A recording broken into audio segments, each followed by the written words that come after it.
Hi guys, welcome to Crazy Burger. So we have the official announcement that Piko Interactive Collection 4 is coming to Evercade at the end of April 2024. Now, it's obviously huge news because we're getting our first ever 64-bit game on Evercade. Nintendo 64 is coming to Evercade. Crazy stuff, never thought it would happen. But anyway, in this video, I'm going to look at the details, play through all the games, and I'll give you my honest opinion if this cart is worth buying or not. Without further ado, let's get started.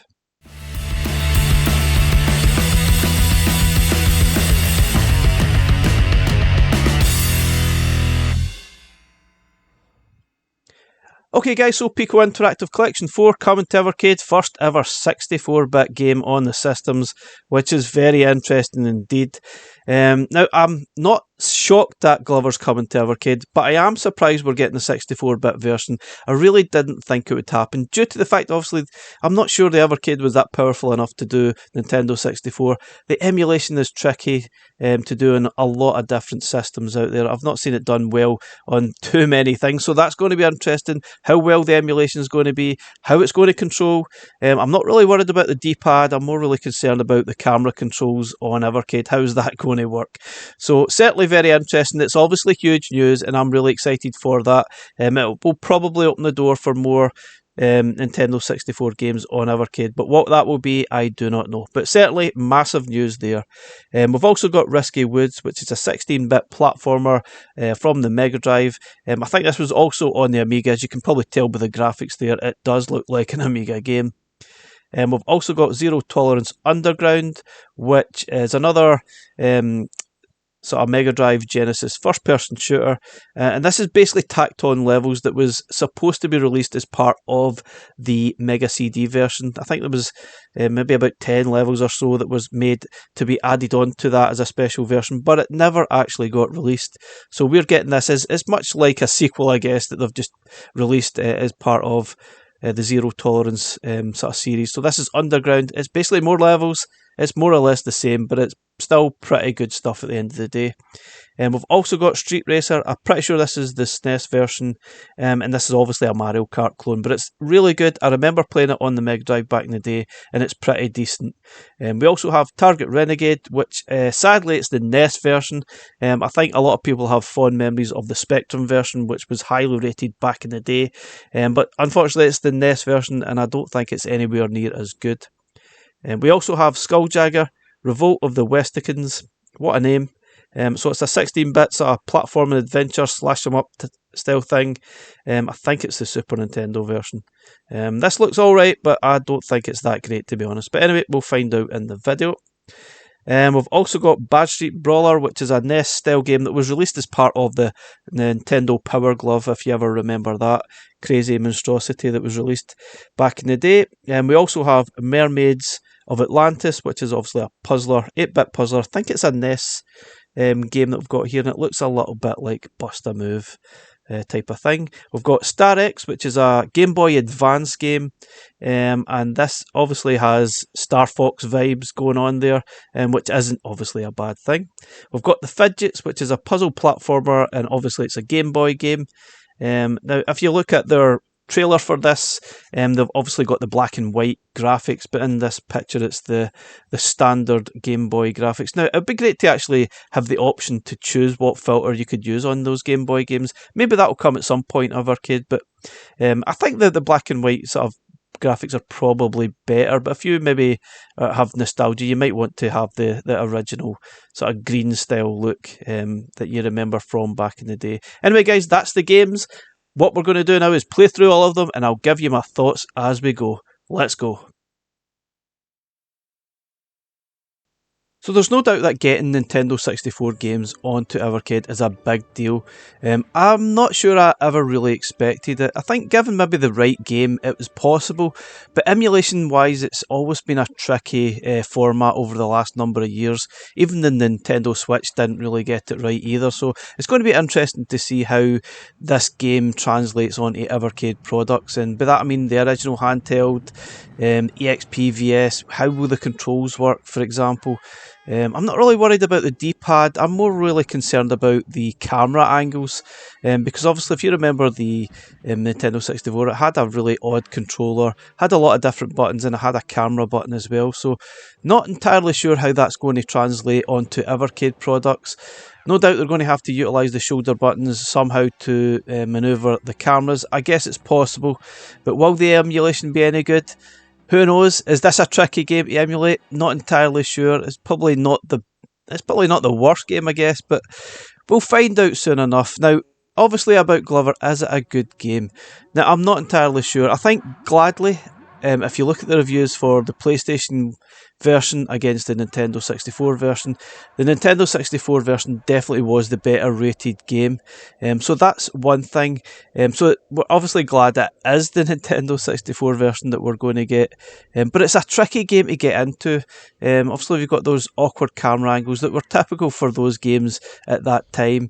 And it's got some really interesting gameplay mechanics that definitely take a little bit of getting used to, trying to control the ball, control the character, and manoeuvre your way through the level. So that probably is a good thing, because it stands out as being a little bit different to a lot of the other similar style games. Obviously games like Super Mario, Banjo-Kazooie, and even the 40 Winks game that we got on Piko Collection 3. But is it any good? To be honest, it's not bad. I think if you enjoyed 40 Winks, then you're no doubt going to enjoy this as well. It's a little bit different, obviously, with those gaming mechanics, but once you get used to it, there's a decent enough game here, and there's plenty of challenge to get stuck into. And it's obviously quite exciting. We are getting Nintendo 64 on Evercade. Will that open the door for a lot more games? Not entirely sure. I'm sure we'll see some more, but I don't think we'll see Zelda or Super Mario 64 anytime soon. But it's a good start, and it's very welcome indeed.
So on to arguably probably the next biggest game on this collection, and that is Street Racer. Now this is quite exciting for a few reasons, given the fact it's a Mario Kart style game, and that's something we don't have on Evercade.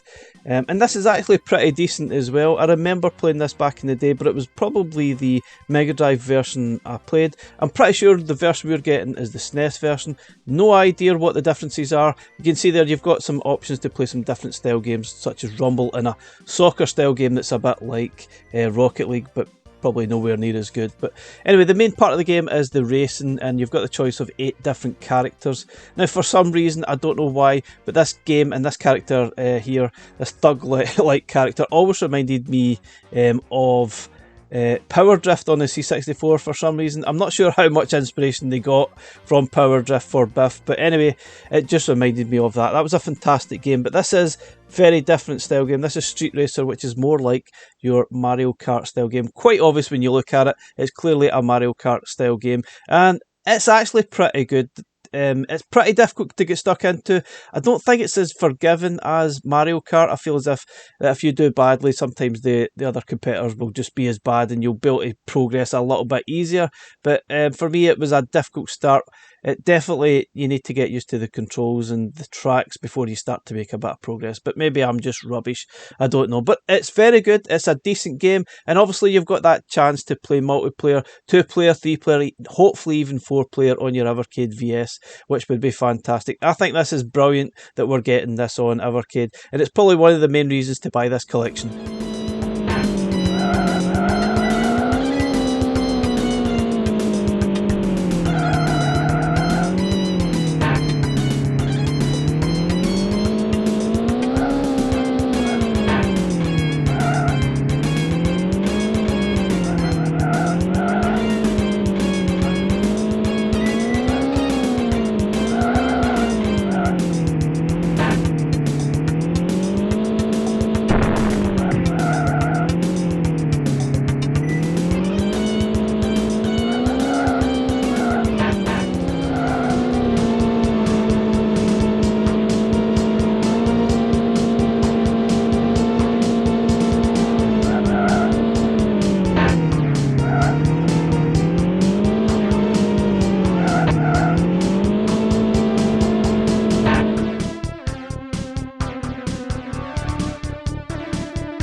Okay, so this is Zero Tolerance Underground. Now, what I'm playing here is actually the Xbox version that I purchased recently, and it's got both games. It's a special edition that comes with the original Zero Tolerance and Zero Tolerance Underground that is kind of seen as a sequel, but the real background to this is that it was actually intended as additional levels to the Sega Mega CD version that was made, then it was never actually released or finished back in the day. So basically what you've got in the Underground is the additional levels that was tagged on to the Sega Mega CD version, which is more or less seen as a sort of a sequel to the original Zero Tolerance, and that's what we've got in this collection. But obviously as part of this release on Piko 4, we're just getting the Underground game, and it's pretty much more of the same, to be honest. There's just some slightly different levels, you get slightly different enemies, some different weapons I think, but as you can tell by looking at it, it is more of the same. Now that's not really a bad thing, because I thought this Zero Tolerance was really quite cool, and I actually enjoyed playing it. Basically it's very simple, you just clear all the enemies on each of the levels, then move on to the next one to finish each level, and then thus they finish the game. I don't really like the way the enemies move. I feel they sort of jump all over the place at times, but regardless, it's still a very enjoyable game, and it's quite nice that we're getting this onto Evercade. Then it was released on, I think, PlayStation, Switch, and Xbox as part of this overall collection. So we have all the Zero Tolerance games on Evercade, although we don't have the prototype thing that was made many years ago, and it was never actually released, but you can unlock that if you complete any of the games on the Xbox or PlayStation version. While we see this prototype version as a secret unlockable game on Evercade, I'm sure we'll find out soon enough. Ammunition is low. Laser aim gun collected. Net attack collected.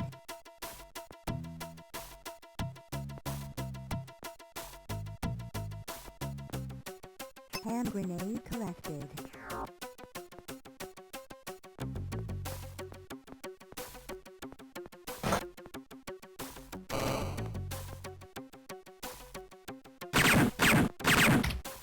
Hand grenade collected.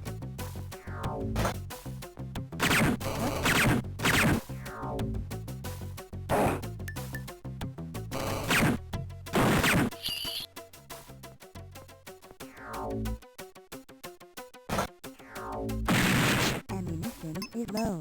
Hand grenade collected. Laser aim gun collected.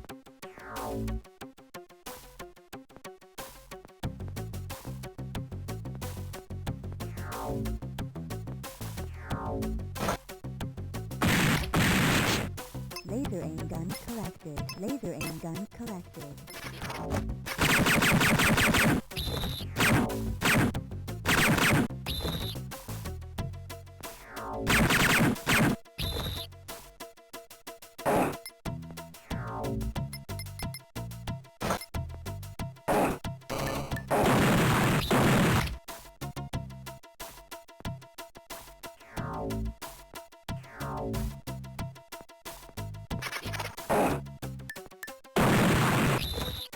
Laser aim gun collected.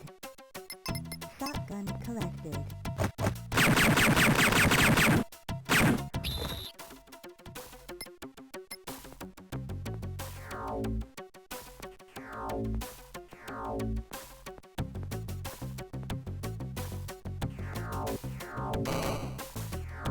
Health condition critical. Ammunition.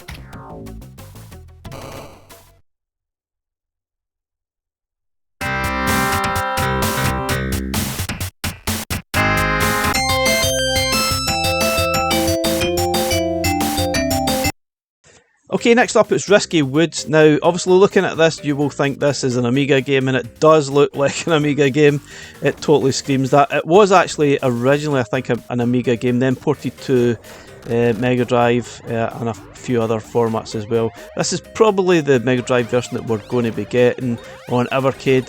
And you know, it's okay. It's obviously a platforming style game, much like, I guess, like Myth or Shadow of the Beast. That type of game that was quite typical on Amiga at that time. But is it amazing?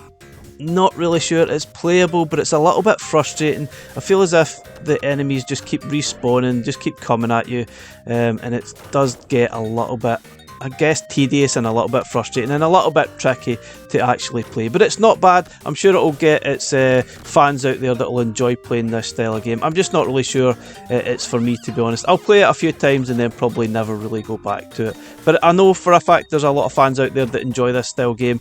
But for me, I just found it just a little bit frustrating to actually enjoy.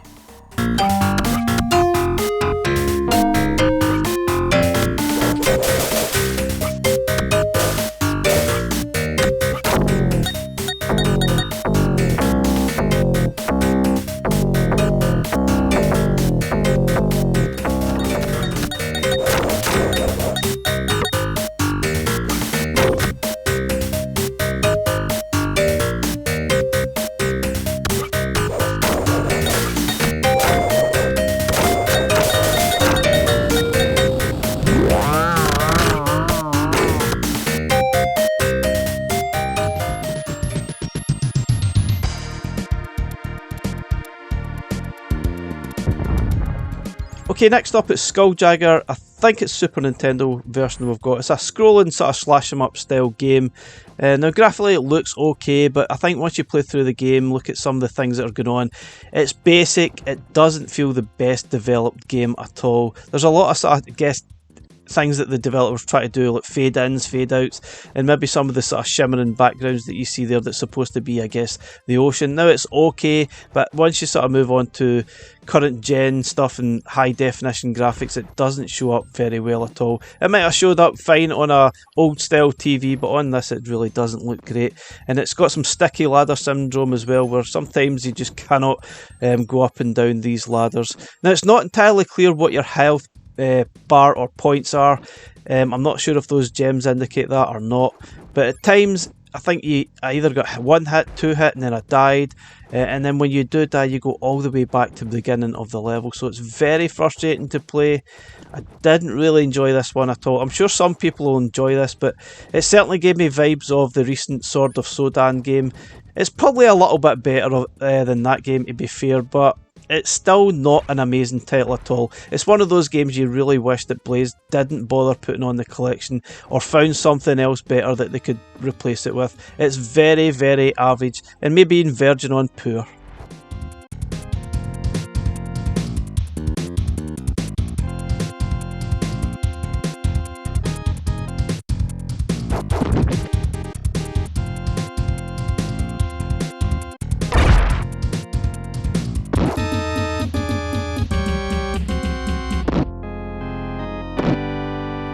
Okay, so next up it's Star X. This is a Game Boy Advance game. Now, quite clearly by looking at this, it's quite obvious a Star Fox rip-off style game. But that's not a bad thing, because that's a pretty good fun game, and this is done pretty well. I'm not saying it's amazing, but I actually enjoyed playing through it. I didn't think it was the most challenging game. The initial level at least was pretty straightforward to play through. It does get a little bit more difficult through the next stages, but there's plenty of health sort of pickups through the game where you can obviously pick it up and get your full health bar back again. But for me, I actually enjoyed playing through it. Graphically it's quite nice. Obviously it's blocky, but that's the idea of the game. I just wish the aiming was a little bit better. I just feel as if it's just not quite perfect, but it's enjoyable. It's great to see this style of game on Evercade, and it certainly gives those Star Fox vibes, which isn't a bad thing. So it's not bad at all. I actually quite enjoyed this one.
Okay, next up it's the amazingly titled Mermaids of Atlantis, The Riddle of the Magic Bubble.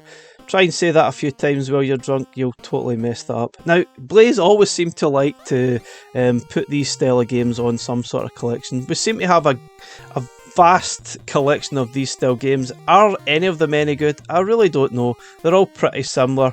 And this is almost like a reverse sort of column style game, I guess.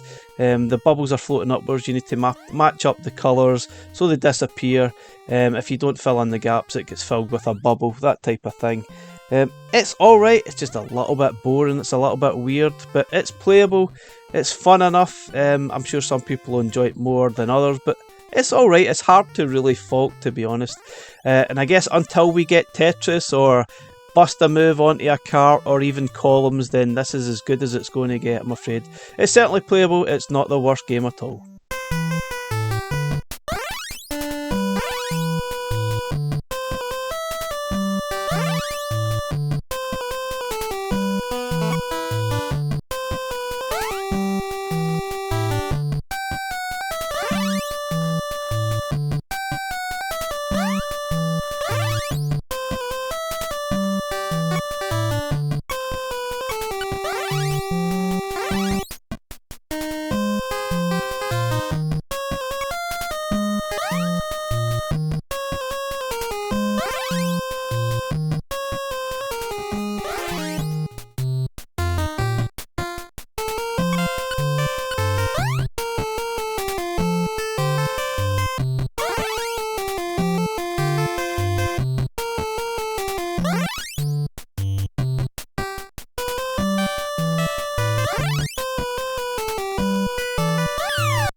Okay, so brace yourself, we are moving on to a really bad game. This is Bad Street Brawler, and it's a scrolling beat 'em up, so to speak, and it was originally designed for the Nintendo Power Glove that was released way back in the day, and there was only actually 2 games released for it, and this is one of them, and it's absolutely terrible. Now you can see why the Power Glove didn't really take off. Bad games, and obviously the fact it probably wasn't that great, the Power Glove, it was unresponsive, and it obviously didn't sell.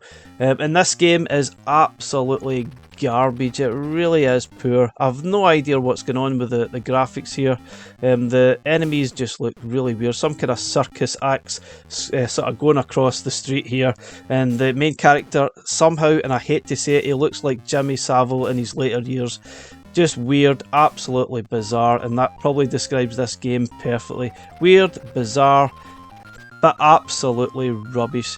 You might enjoy it for 5 minutes and then you'll think, what the heck have I just played, and turn it off. It is that bad.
Okay, next up it's the Fidgetts on the Game Boy, and it's a platforming puzzle style game. Now you're supposed to use both characters. I think you switch between the both characters. One can obviously jump higher than the other, and I guess you're rats in a sewer here trying to get to the exit by utilising the different techniques, the blocks to sort of jump higher, that sort of thing.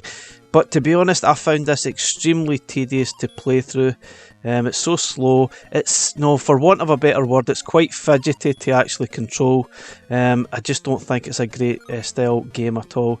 And now, I usually like my puzzle platformers, but for me this one just doesn't do it.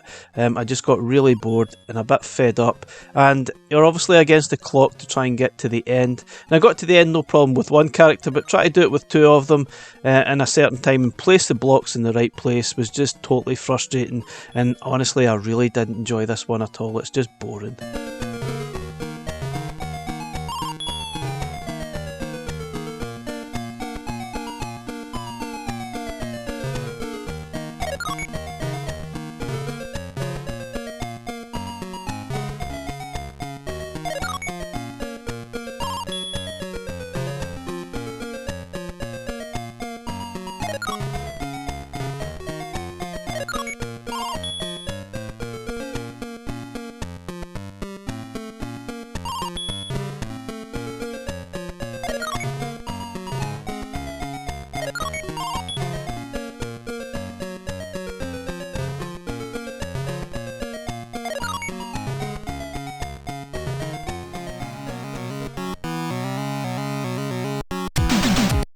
Okay, final game on the collection. This is Target Renegade, and this is the NES version. Now, I know there's a lot of fans out there for this game, but not necessarily the NES version, which somehow looks more like Double Dragon rather than Target Renegade on the Spectrum, which was a fantastic sort of side-scrolling beat-em-up. Personally, I don't think the NES version is that great. The controls are a little bit sticky and stiff. The characters are very repetitive, and yeah, it does look like you're facing Bret the Hitman Hart constantly throughout this level. He just will not die. He just keeps on coming back again and again. But personally, I'm not a Double Dragon fan, and this is what this reminds me of, and I just found it extremely boring. Personally, I would rather have had the Spectrum version, which is far better. Now, I'll show this in a little minute to give you an idea. Now, obviously, graphically, it's not the greatest, but it's much more fun to actually play.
So obviously we would prefer the Spectrum game on Evercade, but not sure we'll ever see Spectrum on Evercade, maybe one day, but you can clearly see it's better for me. It's got more playability.